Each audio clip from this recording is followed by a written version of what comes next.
Uncommon Sense with the Senior Delinquents.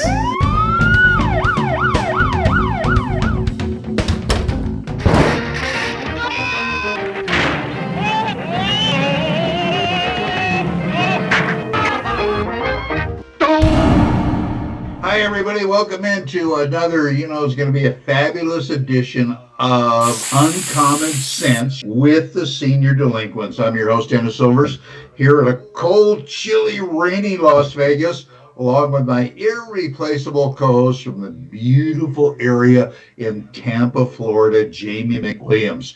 Today's show is going to be, I think, very interesting, something that affects just about everybody, insurance. And I've taken out a policy on you for $1 million in case you get hit by a bus next week and I got to stop doing the damn show. So that's one of the areas of insurance. So what do you think of that? I think it's good we're not close to each other and you're not behind the wheel. I had insurance policy in Pennsylvania when I was running a business there. I was incorporated. The only time I used it is when I was doing a project in Aruba. A gigantic wave came up and washed the camera up, and fortunately had two cameras, but the insurance policy did cover it.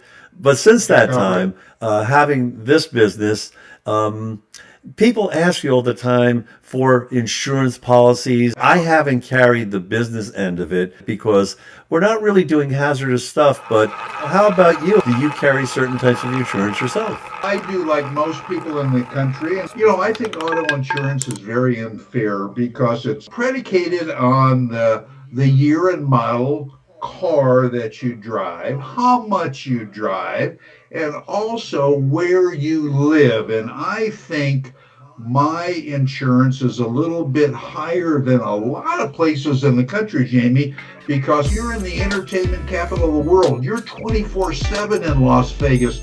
There's a lot of tourists there that drive around after drinking, and we have a lot of accidents, so I'm paying for all of that. Makes me want to maybe move to Tampa, where the rates are probably a hell of a lot cheaper. What do you think? They're not really that much cheaper here because there's a lot of growth. There's a lot of crazy drivers.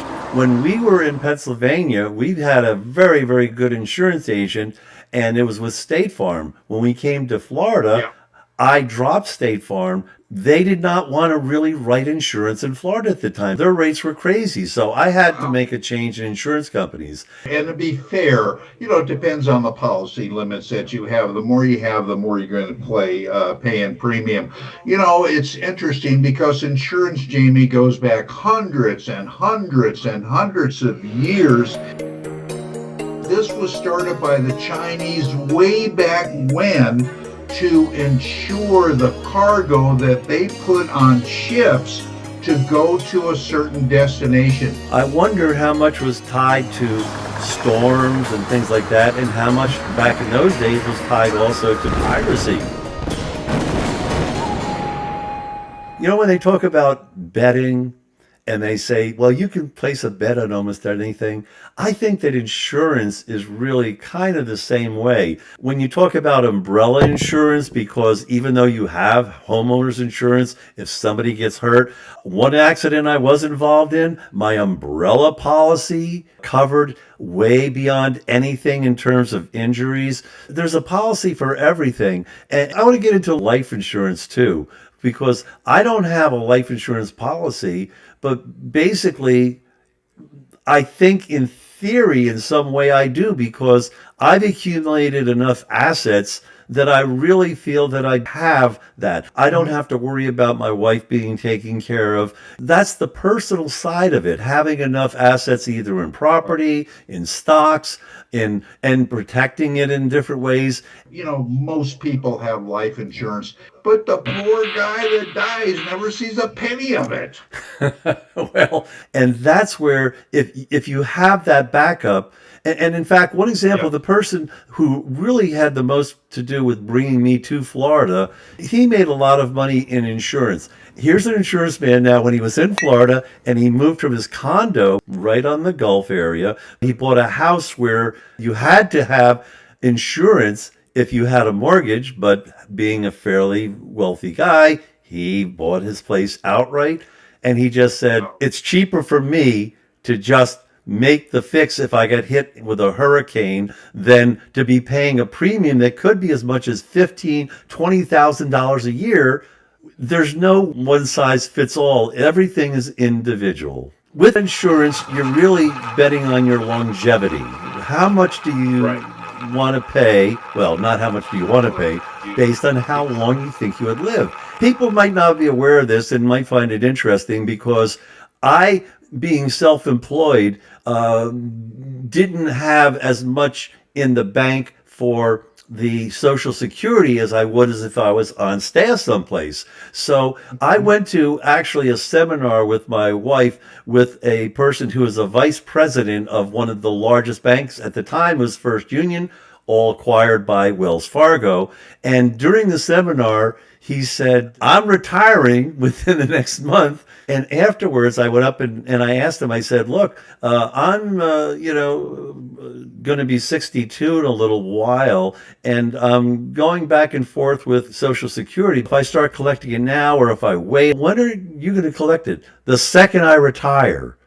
You will, if you work and continue to work, and there's no reason if you're going to continue not to keep accruing that, but it'll take you 17 to 18 years to recoup what you would get. So again, you have to look at it in terms of longevity. And basically for myself and for my spouse, as soon as we turned 62, we went ahead and started collecting Social. Now, the magic thing happened when we were completely debt-free, because at that point, our expenses dropped so much because we didn't have mortgages, we had pretty good savings, etc., that without trying to save, we were saving money. So again, so much of it is your lifestyle, your ability to manage money, your ability to accumulate some wealth. Are you collecting Social, Dennis? Yes, I am. People pay into it. They should not be ashamed of taking it out. There seems to be an enigma. Maybe you can explain it to me. I was playing golf with a friend. We put our clubs outside the pro shop, went in to have a beer or two to talk about the round, came out, his clubs were stolen. We went back into the pro shop, talked to the head pro, and they said, oh, don't worry about that. Your homeowners will cover that for you. Well, why the hell should homeowners cover it when he's on the golf course and not at home? I can't figure that out. I'd like to see if it actually covered that, because recently somebody hit a golf ball into a screen and the owner came out and was very irate, et cetera, and they went to smooth things out. But the bottom line was that you live next to a golf course, you're not covered for that unless you have a waiver on your policy, but that's between you and your insurance company. You can't say to somebody else, well, my insurance company is going to come after you to pay for that hole in my lanai or my cracked window. Just assume it's going to be more money than you think it'll be to take care of any problem when it comes to insurance. Even with your car, you can say, oh, it's really great to get a new car because I didn't create the accidents. The value that they're going to put on your car to get that new car may not be exactly the same as if you traded in. Don't look at it as a panacea for all your problems and anything that may come up, because you may or may not be covered. That's right. And one thing before we leave, I think you and I should start a golf insurance. What would be a golf insurance? Simple. If you get rained down on your tee time, if you get hit on the noggin by some guy hitting a golf ball, I think that's a good thing, Jamie, that you and I ought to look into. Yeah, and the policy would probably cost you about $10,000 or $20,000 per year. You better hit Donald Trump if you have a chance to play golf with him, or Joe Biden, somebody like that, because they're the only ones who might pay out enough to recoup what you put into that policy. But we have a lot of seniors that watch the show. Health insurance is very important. And obviously, the older you are, the more you're going to pay for the premium. When you have a procedure, you will probably crap your pants until you see what is actually paid out versus what the hospital would like to see. What the insurance company paid was 1/6 of that, maybe 1/7 of that. But if you were on your own and didn't have anything, I don't know that they could get it from you, but the price that they would love to have you pay is incredible.